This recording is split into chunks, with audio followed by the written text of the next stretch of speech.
Welcome to the AEW Match Guide podcast, where we deep dive into the best matches in AEW history. Brought to you by the Social Suplex Podcast Network and your host, Sam Brown. Yes, hello and welcome to the AEW Match Guide podcast. I'm your host, Sam Brown. Thanks for joining me. Every week, alongside a special guest, I take an in-depth look at one of the best matches in AEW history, taken from the definitive AEW Match Guide, as ranked by over 30 wrestling commentators from around the internet wrestling community. And you can find that list on WrestlingHeadlines.com. If you enjoy the show today, you can subscribe and rate it on the podcast app of your choice, and make sure you check out all of the other great shows on the Social Suplex Podcast Network. My guest for today is a returning guest, a podcaster and writer for Pro Wrestling Musings and Eno Wrestling, Gareth, and we are looking at Serena Deeb versus Riho from Double or Nothing 2021. How are you going today, Gareth? I'm good. I'm very good. Excited to get into this match now, because it's one which I think, when it came to that match guide, I wasn't sure how it would rank and stuff, but I was happy. I can't remember exactly where it came in. You might be able to tell me, but I remember being happy and being like, that seems reasonable. That seems good, and I'm glad that it kind of got the praise it deserved, or I feel it deserved anyway. Yeah, it's one that has come out favourably with the rankings.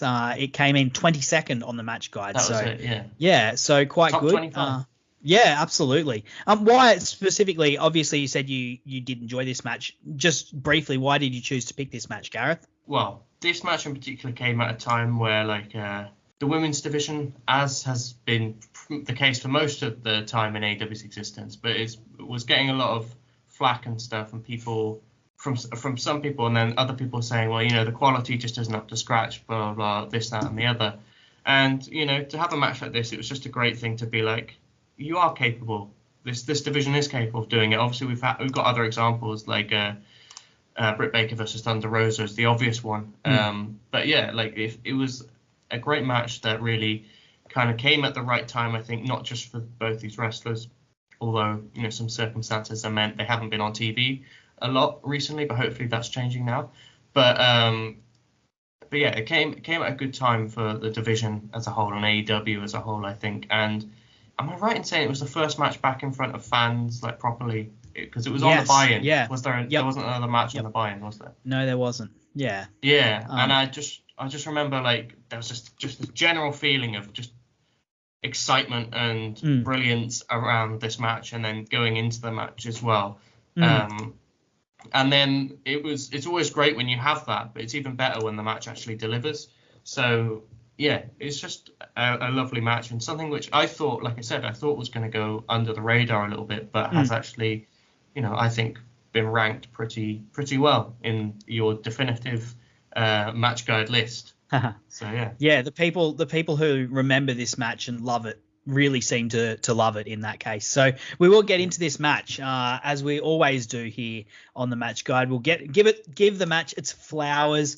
Dave Meltzer gave it 4 stars at the time. Cage Match Rate has it currently ranked at 7.84. And as I said, in that match guide that we put together in 2021, just after this actually, it came in at 22nd. And this match for the build itself, so it was a very sporting build actually. Both wrestlers weren't super active early in 2021, but they did come across each other in the women's title tournament, the title eliminator tournament that they had at the start of the year. And both women had pretty good showings in AEW at different points, for different reasons, hadn't been around a whole lot. Riho, of course, was the first women's champion, and then got stuck in Japan when the pandemic hit. So really didn't get to wrestle a whole lot until that tournament came around. And then Serena Deeb showed up in 2020, sort of in the second half of it. She fought against Thunder Rosa on AEW TV. They had an NWA title match. And, of course, she fought against Hikaru Shida and a number of other wrestlers lower down the card. The Rosa and Shida matches were the most prominent ones and availed herself really well as well. So both women going into that tournament were, quite highly ranked. Do you remember much about the first match that these guys had, Gareth? Yeah, their first match was fantastic as well. not quite as good as this one, but I just remember like it kind of had elements that we'll get onto in this match. It had elements, obviously, because it's the same two wrestlers, but like a very similar kind of setup and stuff like that. But obviously, Riho actually got the win in that one. And it was one that I found it hard to call because, when you're looking at the tournament and when the matches fall and stuff like that, when these two came across each other, I was not quite sure which way they would go and stuff, because obviously Deeb being the NWA champion, but it was always in the back of my head that she is the NWA champion, so she's probably not going to win this tournament. And whoever beats her probably then faces her for that thing. It's just a classic, it's simple stuff, but it's classic wrestling, just booking basically. So I was like, could that be Riho? And as the match was going, I was kind of like, well, I hope it's Riho because I'd like to see this again. And then obviously that is what they did. And then, their second match, as we'll get onto, was even better. But yeah, it was a great initial match they had, and I was a little bit, sad that Deeb didn't get a bit further in the tournament and then lose a little bit further, just because I would have liked to have seen, because like you said, she was still quite new to the company and while she had been established to some extent, it was still kind of hard to see where she ranked on that list of the top contenders, and then obviously she was above the likes of Anna Jay, who she had a match with, and but she was very much someone who was brought in to kind of help along the younger talent. But it became more and more obvious that she should be someone that AEW should utilize as a star in her own right, and finding the right packaging and character for her to do that, which I think this match that we're going to talk to really helped do. We'll get onto that. But it was at the time of that first match, it was hard to see exactly where she stood, basically. But yeah, she was still finding a place in the hierarchy of AEW, even though she was the NWA champion. It was obvious, she was a big deal. But where did she actually fit in amongst the top contenders in AEW? And that match happened in February. So of course the match we're looking at today, the Double or Nothing match, happened in May. So there is a few months in between this. But that initial match, I just want to make a few points, because it does very much inform what happens in the actual match. So it initially set out and sort of pitting Serena's technical skills against Riho's flexibility and speed. And it should be noted that Riho wasn't dormant during 2020. She actually wrestled in Stardom quite a bit against some of the top women in the world. So she comes into this tournament, really firing and ready to go, having been battle tested against some of the best wrestlers on the planet. And Serena had a bad knee at the time. And crucially, this match showed Deeb in particular that Riho could use her flexibility to counter Serena's submissions, and also that she didn't have the normal sort of grappling superiority that she would have against most people, and that Riho could match her in technical exchanges, and proved that by winning after a series of pinning attempts. Riho got the better of it and won the first match with a Gato clutch, of course, setting up this match for later on, which is for the NWA women's title match. So going in, it's, actually quite a sporting build in terms of they've had the first match because Deeb is the champion. When she got beaten, she then sets up a match down the line for the challenger who's previously overcome her in a non-title match.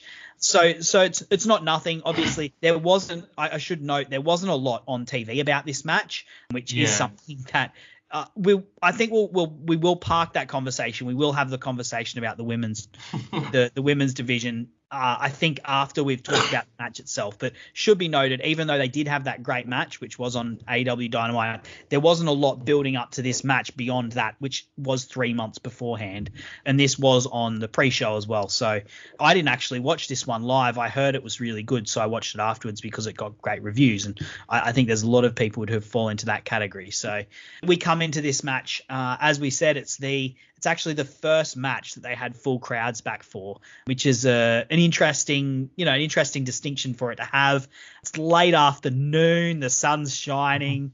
I love a late afternoon match in wrestling. I just think it's such a cool atmosphere, particularly for a pre-show, because you just get a sort of energy, and it's like, you know that it's building up, and the fact that it's late afternoon, it adds to that sense of anticipation. And I want to Actually, no, we'll talk about the introductions first. Riho, she's really happy to be back. Deeb is like pumped up. She sort of takes a step to take it in and then just like roars at the crowd herself, gets to the ring, gets on the turnbuckles and is really getting the crowd into it. They're already cheering, but she's like pumping them up even further. So like great work from Deeb. Veteran move there. I want to take you back, Gareth, to this moment. We've had limited crowds. If you've been watching New Japan, we've had clap crowds. If you're watching WWE, we've had the Thunderdome and we've had piped in audio. And there's, of course, WrestleMania was in front of a live crowd as well. But for you, being an AEW fan, having not heard it for over a year at this point, how did it feel to just hear that crowd roar and reacting after having not had that for so long? Yeah, it was just great to see. I think Riho's pop was there, but it wasn't a huge pop. Like, it wasn't quite what I was expecting, and I was a little bit like, the crowd's a bit overrated. Have we just been starved and they're actually crap? And then I started worrying, do they just not care about this match maybe? But I don't know what the reason was for that. But then when Serena Deeb came out, obviously Riho still got a pop. They're still happy to see her, but it wasn't like as big as I was kind of hoping. Wasn't religious. But yeah, so I was a little bit disappointed. So my expectations were a little bit like, okay, maybe we'll have to get to the actual show before the crowd get really pumped up. And then Serena Deeb comes out, and again, they pop a bit more for her, and then she really pumps them up, and then they just start going crazy for like the rest of the night, really.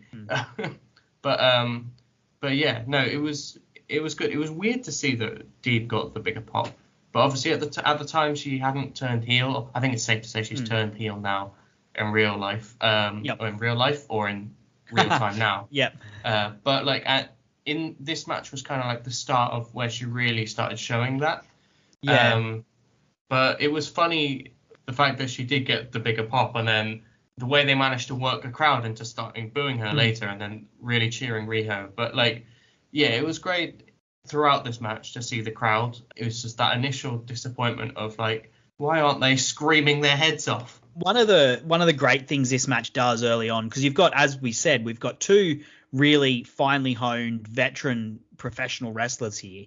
And they could have just had like this technical classic sort of style, like your Savage Steamboat sort of technical classic match that you would have. But really early on, Riho offers a handshake and Deeb just like draws it out, gets the crowd involved, and then just slaps her in the face. And it's just like straight away, the crowd is immediately into that as well. And it's like, look, we could just give you an exciting, like, a bunch of moves, but wrestling is about more than that. It's about this interaction between the crowd, and it's about a story between a hero, and it's most simple. It's about a story between a hero and a villain, and a hero trying to fight a fight to win from underneath some sort of villain who for some reason you don't want to win, and immediately they set up those stakes and the crowd is just like, oh yeah, I remember this, this is so great, let's do it. Boo, yay, boo, yeah. That is the moment, that slap where they really get into it, and that is going back to your point about the crowd, such good match composition. The moment, yeah, exactly. Yeah, and Deeb is just like vicious after that. Deeb is just like vicious on offense, big European uppercuts, targeting Riho's knee, which of course, throwback to the previous one where Deeb's knee was injured. She's now going after Riho's knee. Even grabs Riho's hair and her nose, holds on beyond the 5 count at different points, really just showing a mean streak and being like, I'm going to win this, because pride wounded from losing the first match, and now the title's on the line. She's not going to lose. And one of the things that shows just how good Deeb is, and also Riho is as well, because we forget Riho's really young, but she's been wrestling since she was like, I don't know, 5 years old or something ridiculous. They start them early in Japan. Is when Deeb's going for an abdominal stretch. And I always find that when they do that move, it feels kind of hokey and 80s and a bit like the stereotypical rest hold that's a bit boring. But instead of having like some sort of artificial break or something that's contrived, they instead sort of shuffle for position with their footwork.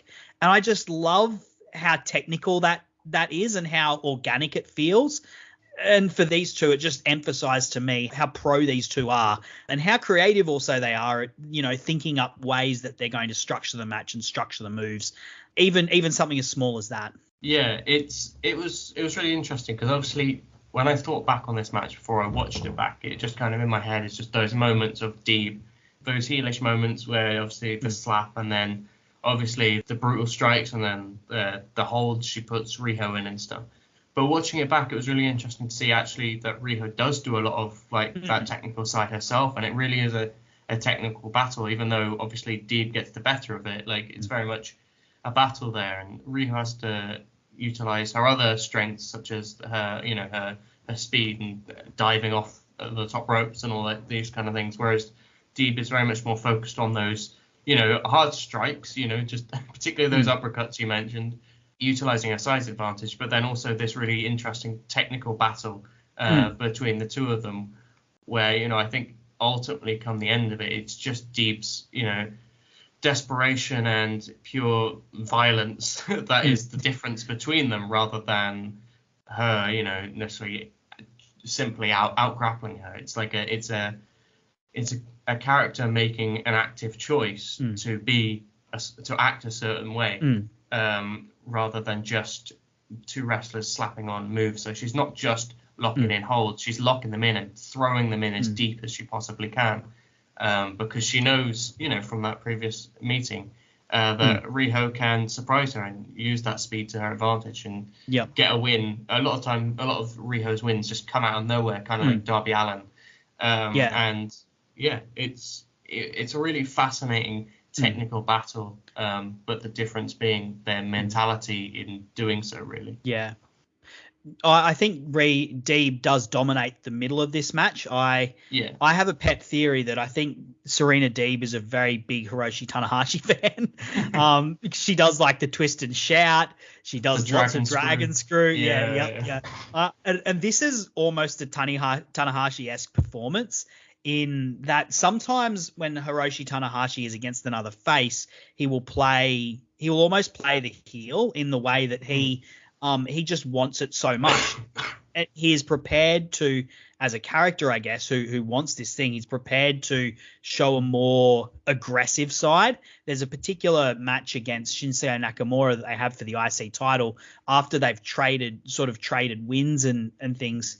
It's at Invasion Attack 2014, where Tanahashi just pulverizes Nakamura's knee and is just ruthlessly going after it. And this is the guy who's the ace of the universe. He's like the face of the company, the hero that everyone loves, and yet he's just made this decision to completely pulverize Nakamura's knee, and the crowd turn on him in the match. And of course it doesn't affect his long-term trajectory. Goodness me.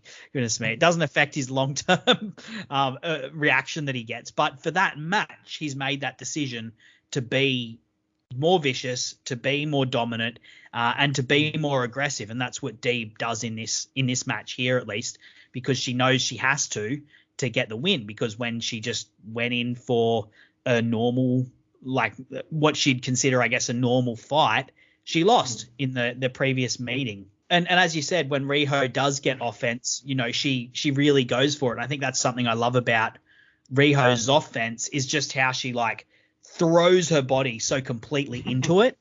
With her stomps, she doesn't kind of glance off her opponent. She just lands straight in their abdomen, just plump to them. And I guess she's lighter weight, so she could still get away with it. But I don't know, even if you're less than 100 pounds, you're not jumping straight into my abdomen, thanks. Yeah. And when she throws her strikes, she contorts her whole body and just really throws herself fully into them, and puts her whole body into it. So it's I don't know, to me it just really, even though she's smaller, really just shows this sense of impact and how much she wants it by how fully she commits to it.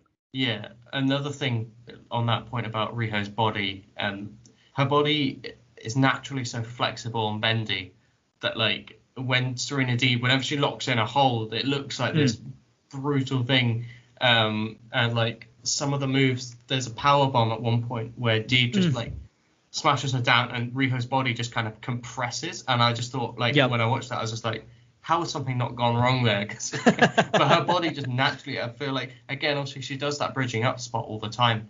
You know, her spine just seems to be like able to bend backwards just perfectly easily. And it's just like, I don't know, she must do a lot of yoga, or maybe, I don't know, like she obviously does a lot of like work on that because, or maybe it's just naturally that way. I don't know.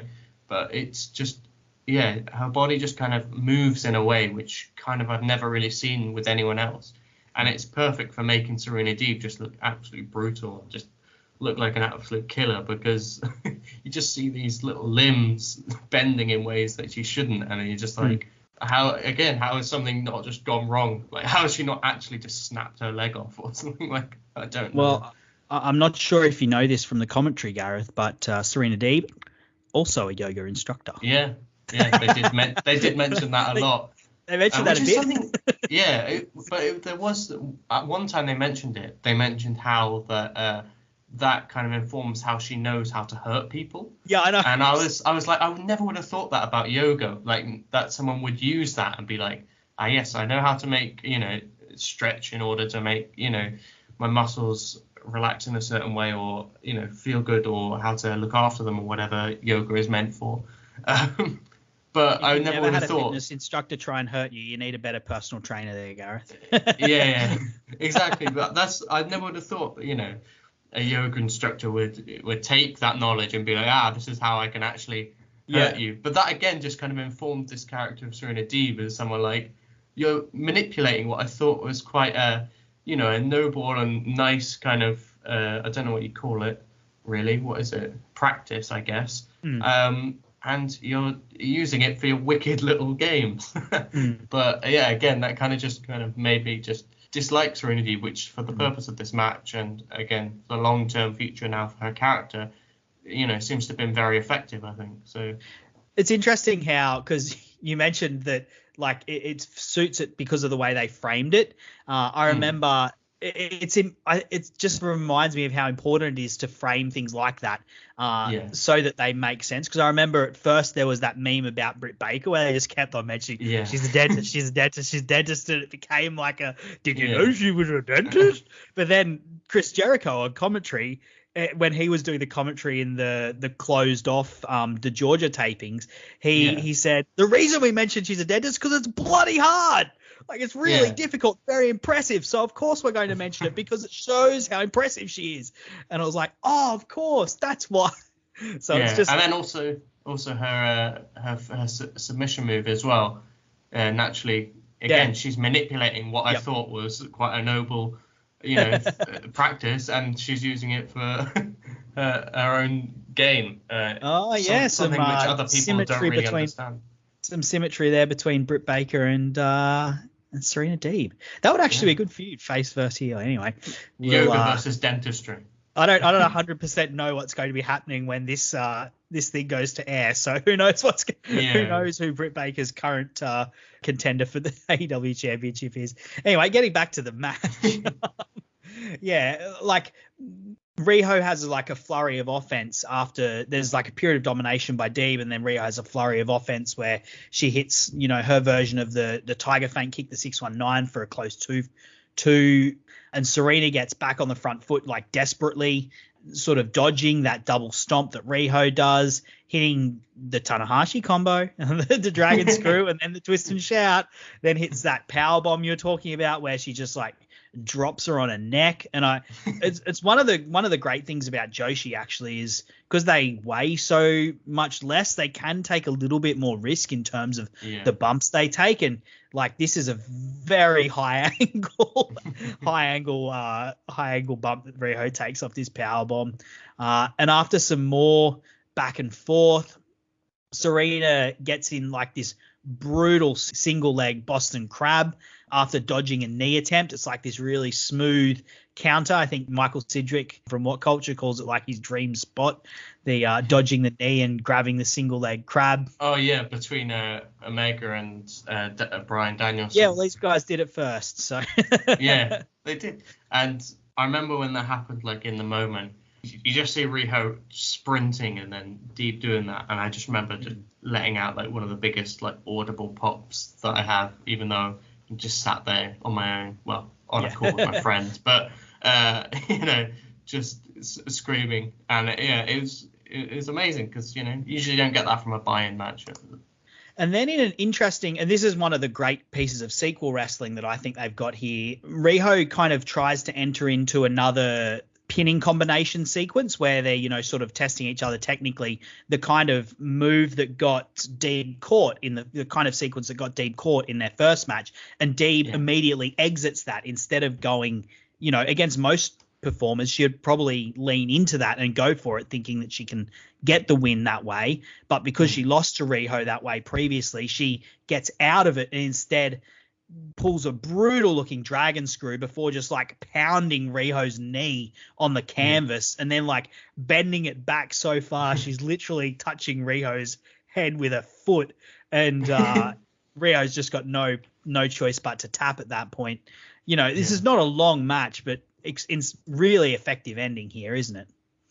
Yeah, it's one of my favorite endings of the year, probably just ever, generally, because a really good submission locked in. The one, as we're recording this, Bryan Danielson versus Bobby Fish just happened a couple of days ago.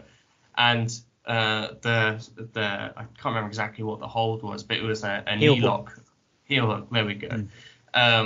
And he just, the way Bryan locked that in was so brutal. And it's just so great when like a wrestler really knows how to lock in a submission. And Deeb, again, is just an absolute expert at it. And Riho is, again, like I said earlier, just a perfect body to take a move like this, because she'll just bend naturally anyway, and it just looks so brutal. But those those smashing of the knees into the ground of just like pure frustration and just like trying to just tear someone's leg off, it's just so crazy, and it's just the exact kind of stuff I love from like a heel, which is why after this match I was just so desperate for just turn a heel, which obviously now has happened. But like, it's just one of those just visual things that you can't really put into words apart from just saying how great it is. I think I can't really find the words that I want. I just think, if you haven't seen this match, obviously go watch it first of all, but particularly for that finish, like you said, Riho's going for that kind of pinning combination, and Deeb's just like, nope, smashes her leg, and then just locks in that Serenity lock, just so deep, and it's just amazing. It's funny with wrestling submissions. So often you see them and you're like, oh, you can see the gaps, you can see they're not fully executing it. Particularly, I think about like some of the arm bars you see, and it's like, look, if you had this in an actual MMA match, you would be like, you should be snapping their arm right now. Yeah. And so quite often you can see that there's an artifice, and that's okay. Like that's that's part of the point of wrestling. If the performers are doing their job correctly, you buy into it anyway. Yeah.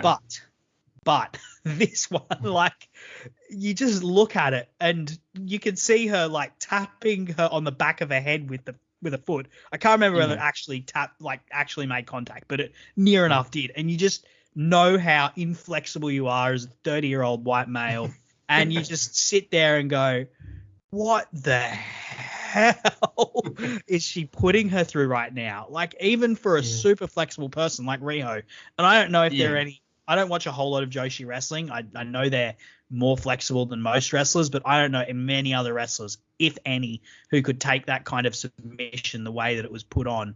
And it just looks so brutal. Yeah, that's the word. I think probably the word I was looking for is just brutal. Like those pounding of the knee into the mat just before that as well. Yeah. It's just like, it was so kind of unnecessary, really. Like, it's one of those things, but it's just like, in the moment, the energy that's like erupting around the crowd, and then just watching this person just smash a knee. And it's something you don't really see very often, something like just smashing a knee into a canvas as well. It's very simple, but it was just so good. And I think Deeb had, obviously, you mentioned she locked in like the single leg Boston Crab, which is very basically is the Serenity lock, but there's just a slight difference. But and then I think she locked in another leg-based submission earlier. It's definitely something she was working throughout the match. But every time she did, she locked it in like brutally. But when she locked it in right at the end, like she took it to another level. And it's just like it really showed that building of like how much Riho could actually take to the point where it's just like, okay, there's just no way any human being could stand any more than this. It's just one of my favorite finishes, I think, to a match. I'm gonna say ever, but I don't know if it's ever. But fantastic finish, basically. Yeah, I love how educated it is from their initial match as well. Like you've got Deeb went into that initial match with a bung knee, and so she knows the pain that it takes wrestling through when you've got a knee that's injured and that's hurting. Deeb's injury got worse as that match progressed, and then of course, as I said, you've got her avoiding those technical exchanges that normally she'd go into because she knows that's how she got beaten last time.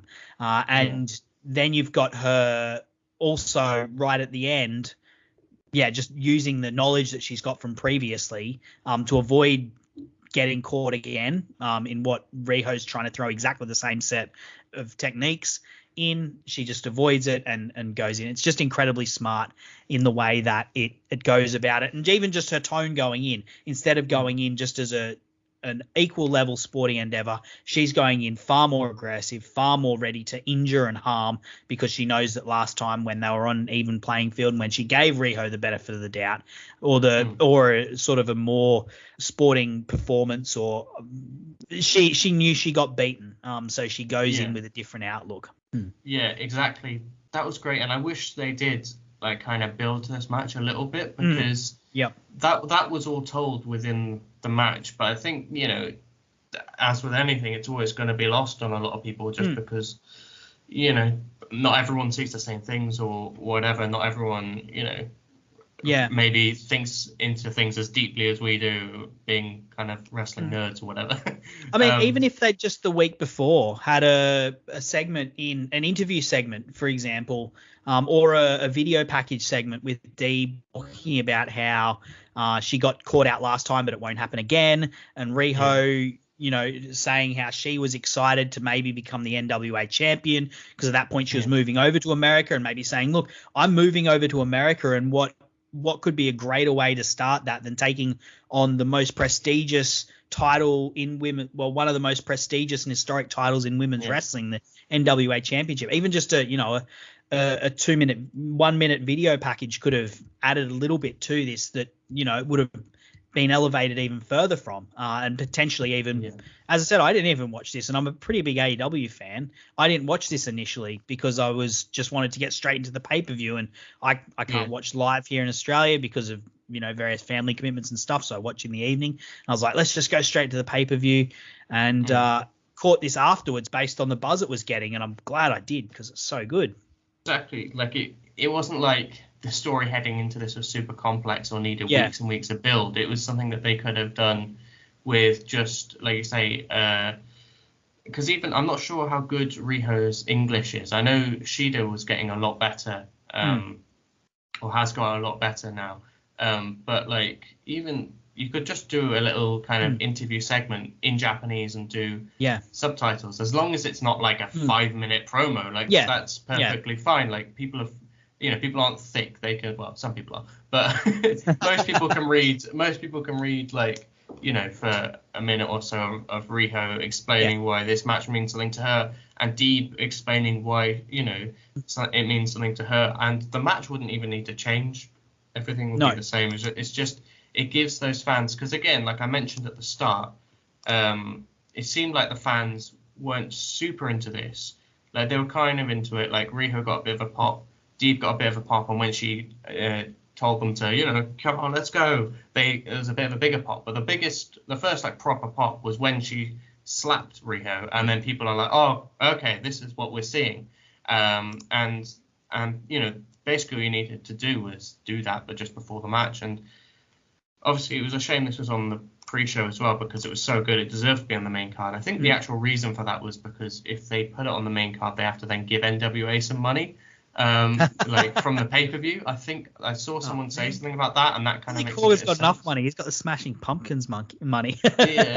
Yeah. So I don't know if that's the actual reason, but it kind of makes sense to me. But it was disappointing. But either way, I'm glad that the match happened, and being the first match back in front of fans as well was a big deal. Tony Khan actually said that's why he wanted to do this, because he had faith that this was going to be a match that really got fans up for it. And I mean, you can't really disagree with him, because it did. The fans, as the match progressed, the fans were just getting more and more into it, which is just a sign of how good the match was, really. And the story they told physically between them, obviously, it tells the story that we kind of wanted, kind of set up a little bit.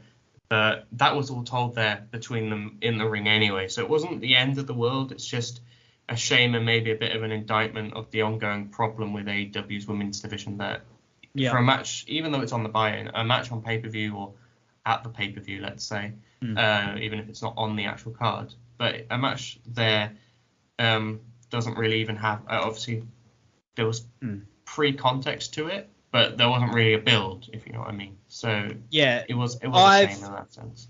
Yeah, I've picked up the context to it by going back and watching the previous match and thinking about it, but it wasn't the wrestlers, and the wrestlers did it, but it wasn't made explicit by the actual presentation of it, which is a fault of the presentation, because it's something the presentation should be mentioning and should be emphasizing when you have something like this happening. In terms of with this match, in terms of its legacy, it was the second highest rated women's singles match in the AEW match guide, behind Britt Baker and Thunder Rosa, who came in third on the match guide, quite a clear third with their unsanctioned match. In terms of the AEW women's matches, where do you think this one does rank? Do you think it coming in second is the correct ranking of it?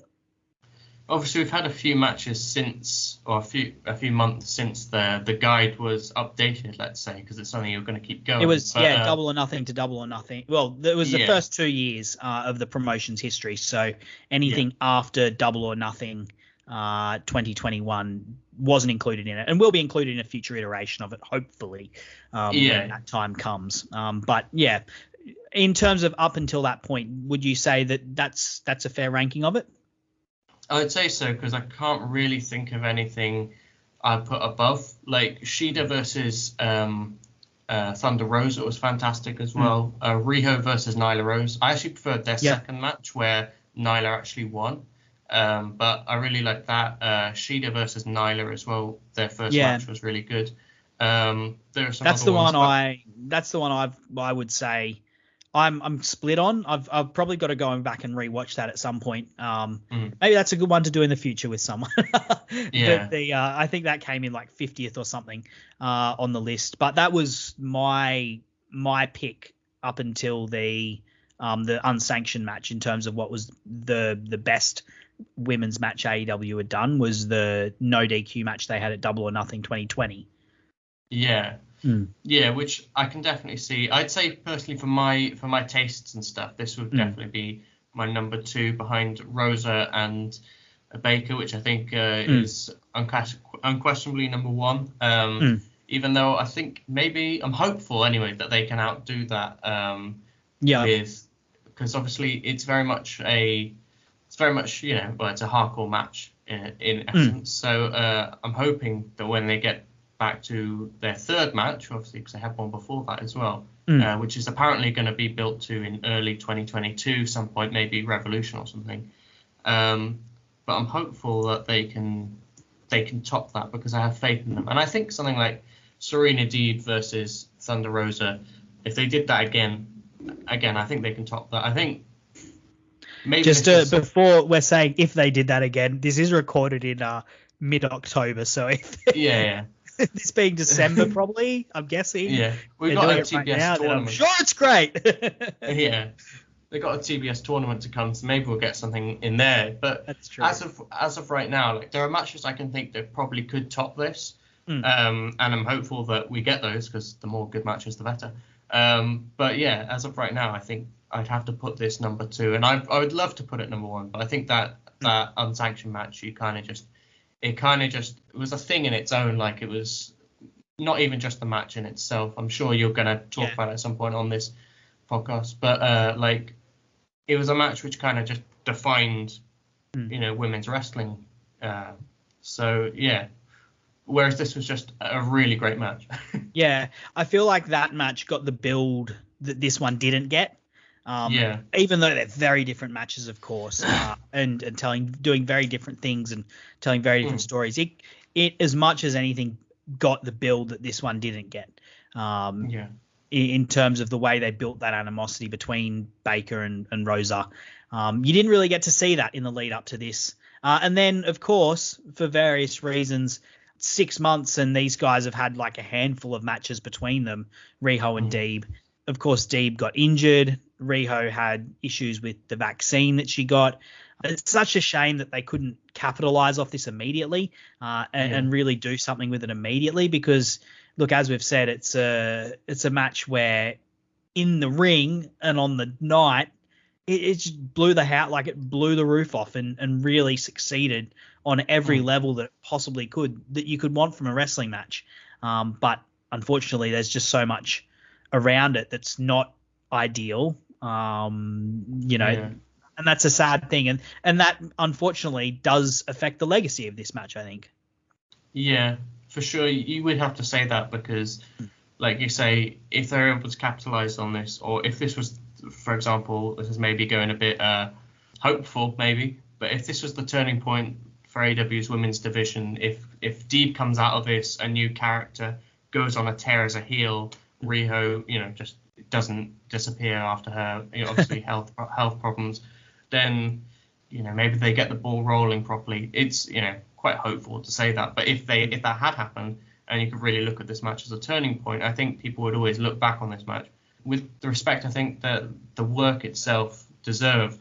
And I think it is, an example of various examples, the unsanctioned match being another, and, Shida versus Rosa being another. They're kind of scattered out because AEW tend not to give us many, really exciting women's matches. But even though the talent is there and the dream matches are there and stuff, and all you need is a reason to make those. All you need is a story to tell, and then you've got those matches there. But like, this match really is another example that they don't really have any excuses anymore. The talent is there, and obviously with the example of Deeb and Riho in particular, they obviously had their issues and why they've gone. And luckily now Deeb is very much back on TV with her feud with Shida, which seems to be going to a rematch. And maybe people have said maybe that's the final of the TBS tournament and stuff, and that could be a really awesome feud, which we've already had one great match from, and hopefully get two more or something. Yeah. Like Deeb, I think, especially the character she showed within this match, it's something that could have been a really big improvement to the women's division, and hopefully moving forward now that's what it is, I think. Yeah. Well, she has, as we've noted, this is recorded in October, so who knows what's happened in the time between when we've recorded this and when it's gone to air. But she has come back and shown this character, this sort of more vicious side of her, this brutal side, and hopefully that is the path to her through AEW, because it is, in this match itself, is incredibly compelling and creates an incredibly compelling story, and is a great foe for someone like Riho, who is such a lovable character and wrestles. We've showered Deeb with a lot of praise, but Riho is someone who is the perfect foil for this, because she does wrestle with so much heart, and she's such an underdog because she's small, but she gives everything in, like she gives her whole body to this match because she wants it so much. It's so easy to get behind her because of that. And she also is a genius at laying out matches, as we've seen with this, as we saw with her match with the first match she had with Nyla Rose at the first Dynamite to crown the champion. I was blown away by the way they laid out that match, and just took people who couldn't care less to like on their feet screaming for her to win, because she's so good at playing that underdog. And in this match, it is a perfect foil for Deeb, taking this darker turn and this more serious turn. So Yeah, look, as I said, I think this match is fantastic. You've said that yourself as well. Is there anything you'd like to add there before we let people know where to go and get out of here? I can't really think of anything. All I'll say is, like you said, you didn't watch this match initially, and I think there are probably quite a few people who just never really got round to it. And if you're one of them, go and check it out. I mean, we've broken it down, probably spoiled a lot of it, but now you know what to look for, and you can just sit there and enjoy it. So yep. Yeah, that's what I'll say. Yeah, this is a match that rewards rewatching as well, as I said, digging into it, watching that first match beforehand and seeing all the callbacks. Brilliant piece of sequel wrestling that really holds up on a rewatch and get more from as well. So yeah, definitely check that out. Gareth, before we get out of here, let the good people know where they can find you. Yeah, you can find me over on Twitter at Gareth_EW.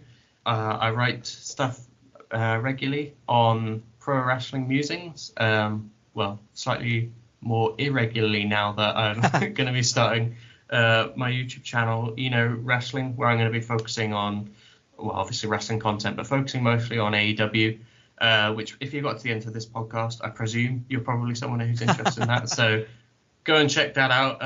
And yeah. Unless you're my mum. Hey, mum. Hello, Sam's mother. But yeah, no, that's where you can find me. Yeah, and you can find me on Twitter, Sir_Samuel. Thank you so much for joining me. Really appreciate it, Gareth. I appreciate you taking the time out of your day. And to you for listening, I really appreciate it as well. As I said at the start, if you enjoyed what you heard today, you can like and subscribe and review it on your podcast app of your choice. Make sure you check out all of the other great shows here on Social Suplex that span across the internet wrestling community. And make sure you join me next week, where we're going to be looking at Jon Moxley versus Kenny Omega, the exploding barbed wire death match from Revolution. That will be sure to be a fun podcast. Lots to talk about on that one. So make sure you join me again next Friday for that. And thank you again for listening to the AEW Match Guide podcast.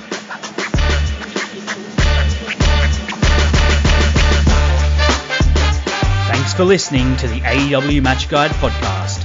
If you enjoyed the show, then you can subscribe on the podcast app of your choice so you never miss an episode. Also, feel free to let me know on Twitter at Sir_Samuel. I'd love to hear from you. The AEW Match Guide podcast is brought to you by the Social Suplex Podcast Network, where you can find many other fantastic podcasts discussing not just AEW, but all parts of the world of professional wrestling. Looking forward to seeing you again next week. I'm Sam Brown.